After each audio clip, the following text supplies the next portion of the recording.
mes yeux. Non, ça va. Non, j'ai tout regardé.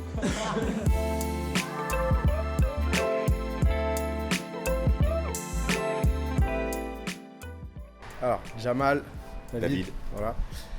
Deux anciens internationaux, on était en équipe de France ensemble pendant près de 10 ans. Donc, On a partagé la chambre, on a partagé la catégorie de poids aussi. En karaté, bien sûr. j'ai dormi avant lui, avant de dormir avec ma femme. Parce qu'on Et- était ensemble. Et il a repris la catégorie de poids après que j'ai arrêté. Comme vous avez vu, il y a une différence. Donc moi, je suis plus âgé que lui.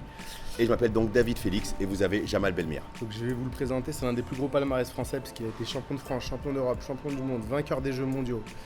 Pendant près de 10 ans, il était en équipe de France. Il vous dira qu'il a gardé la catégorie, je vous dirai que je l'ai poussé à la porte puisque j'ai repris la catégorie après lui. C'est On pas va vous faux. citer Donc mon il a palmarès. gagné bien sûr des championnats de France, Coupe de France, également champion d'Europe des clubs et aussi international et médaillé mondial aux universitaires en plus. Et depuis, on enseigne sur Boulogne, donc on a Karaté Club Boulogne, on a Karaté Club Chaville, on a près de 400 adhérents sur les deux clubs. Et on est heureux de partager notre passion avec tous les Boulonnais et tous les enfants. Du plus grand nombre, du plus petit au plus grand. On commence à partir de 4 ans. En plus d'être un sport, c'est aussi un art martial. Donc il y a ce côté spirituel avec les katas. Donc à tout âge, on peut vraiment le pratiquer. Alors on sait que certains savent dire kata, combat, est-ce que vous faites des cris, vous cassez des briques et en fait c'est loin de tout ça. C'est vraiment l'école du contrôle, de la maîtrise, du geste qui conduit à celle de ces émotions.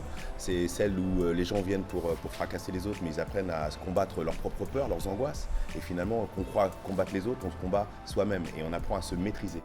L'idée, c'est pas de mettre KO, mais bien au contraire, c'est d'avoir le contrôle absolu sur l'autre. On a tous le même kimono, on vient, on salue le tatami, donc il n'y a pas de différence de marque, de critères, de couleurs. On est là, on partage un moment, on travaille ensemble. On ne combat pas un adversaire, mais au club, c'est un partenaire.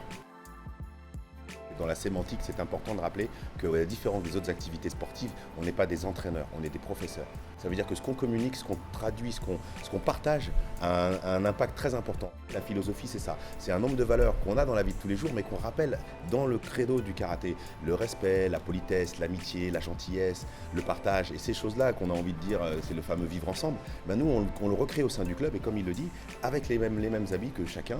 Et on est tous pareils sur un espèce de pied d'égalité. On est pieds nus, donc on n'a rien à cacher. Et le karaté, ça veut dire main vide, littéralement.